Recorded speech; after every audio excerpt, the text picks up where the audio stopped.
guys, I'm Ryan Houston and welcome to my fly tying channel. The channel contains hundreds of different videos catering from beginners right through to the more advanced tyers and covering flies and patterns from all around the world. If you like what you see, stick around until the end of the video where generally you'll find the pattern description, and don't forget to hit that subscribe button down below. Let's get on with the show. Hi guys, trout fly tonight, streamer of sorts. It's kind of a zonker crossed with a muddler. It's a colour scheme that I like, which is sort of like that natural squirrel hare's ear type colour with gold. So this is a mustad size 8 long shank hook, and I'm going to use Vivis 10-0 black as my thread, and we're using the red zap bobbin again tonight.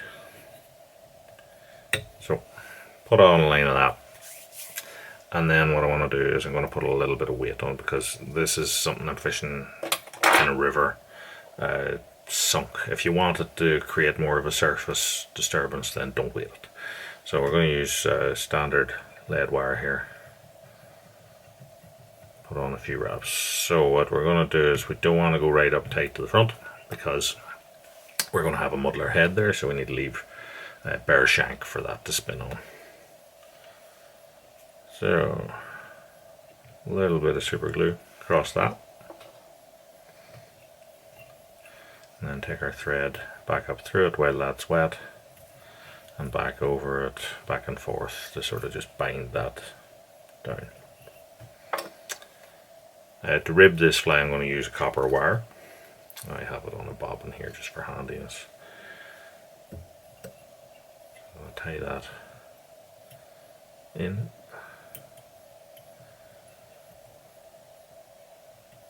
Take it down to the bend. Take this forward a little bit. So what I'm going to do now is I'm going to put on a couple of turns of that, because when you go to take your first turn to hold the tail in, it naturally wants to come over from its tie-in point, so it may flip the tie-in of the tail over to the side slightly. So this is to try and mitigate for that. Body, I'm going to use a holographic gold ice dub, light dub, whatever you've got. If you don't have any of this, use tinsel or braid or something like that. So I'm going down the body and then back up and over it, and that'll create a little bit of a taper. It'll take out the step to our underbody there.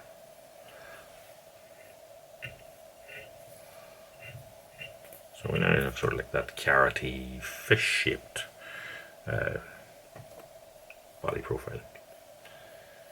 So I'm going to take a little zonker strip. As I said, here I have this is a pine, I think it's a pine squirrel, some sort of a squirrel. It's a nice natural hare's ear type colour that I like.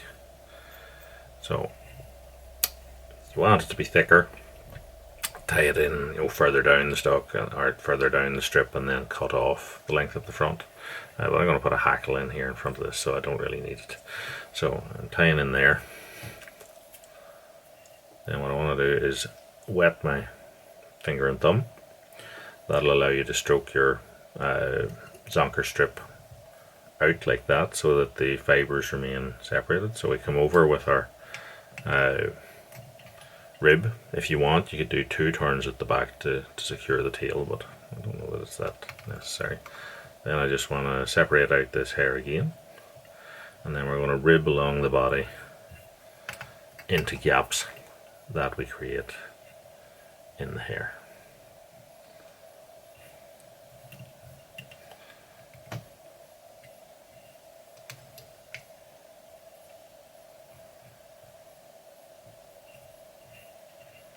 Just make sure the strip is kind of centered up on top if you can then. And then when I come to the front, tie off, I'm going to fold it back and tie back over that. And then I'm going to put my nail against the thing here, and I'm just going to wiggle that until it snaps off. So our zonker strip, then you want to cut this off. Depends how long you want your tail basically, but I'm going to go with a strip section that's about half the length of my fly, and then you still have the hair sticking out the back, so you end up with another length out the back essentially. So, right, we want some sort of a hackle in here. What I'm going to go for here is partridge, English partridge here. So I'm going to use one of these larger rump feathers, or you could use maybe a covert feather or something like that there. But because we have a muddler head, you need something that has a longer kind of fibre to it, otherwise it'll get hidden in among it. So strip the fluff at the base, pull the fibres back, so just have the tip here, nip the tip out, tie across it, flip it back, and then we're going to wrap that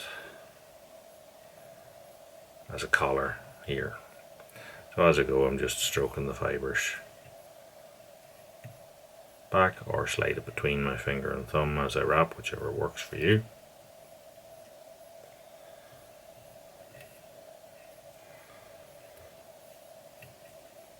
And you notice I'm using my fingers to wrap here, and what I'll do is I'll grab this, let this go altogether. That allows the stalk to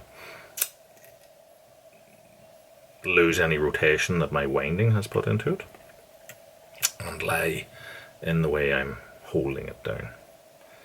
So tie that off, snap it. So I will also fish this as it is here. I'm going to put a head on this one, but I will fish a version of it that is just as it is now. We finish it off with a head, just standard fly. So what I'm going to do there is I'm just going to put a little bit of varnish onto that, tie off this. So muddler head, I'm going to use a piece of deer here. Is a nice dark sort of a hair, and as per usual whenever I'm doing this, I'm using the tips of the hair as a fake hackle. Blow to get any sort of fluffy underfur out of that, and then I'm going to present this up onto my shank. So I've sort of squeezed it flat, set that up on the top and across its middle, choose the length of those fibres that I want to be like a hackle, and then as I grab it, then it creates a bunch the whole way around. Put on 2 or 3 sort of loose laps and just let it hang with the bobbin, and then what I'm going to do is I'm going to come to cut that off so it's just level with the eye roughly, and then I'll tighten that down into that and put a couple of wraps on. It will want to spin itself a little bit because as it takes up the compression of the deer hair, the wraps then will obviously not be tight to the shank, so it will spin a couple of times, and that's grand. I wanted to do that to tighten itself, and then I'm winding through that bunch that I've created until I get to the eye. And what that does is it binds all those down, makes it more secure, but it also shortens the bunches that are, because they were all the one length whenever they were cut off, but the further I wrap through it, it'll tighten these ones down. They're shorter, and that gives me that sort of tapered head profile to it.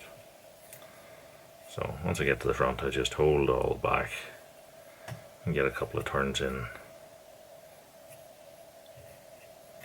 behind the eye, and then I'm going to put on a couple of half hitches into that. And what I like to do is get my nails and just pinch those hitches in. So I'm sort of pulling tight with the thread and pinching that in, and that just allows them to settle in behind the eye.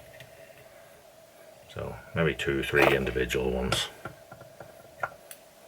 Nick that off, and then for these I like to finish them with super glue. So I'll just take a super glue dispenser here and put a little dab in there. Not too much, you don't want it to really harden the hair, but I just want enough in that if I just give it a little bit of a stroke like that, that it forces the bases of them back, and therefore gives me that sort of conical shape. So fish the fly like that, or you can trim it more if you want. Personally, I tend to leave them as that, or just come underneath and just trim a little bit of that. Gives us that sort of more flat under profile, and maybe interferes a little bit less with the gape of the hook. So that is our gold Zonker muddler. So thank you for watching until the end of the video. Please take this opportunity to hit the subscribe button down below. Tell your friends about the channel, and if you want to watch some more of my content, then check out some of the links that are appearing in your screens at the minute. As per usual, I hope you enjoyed the video, so until next time, tight lines, and thanks for watching.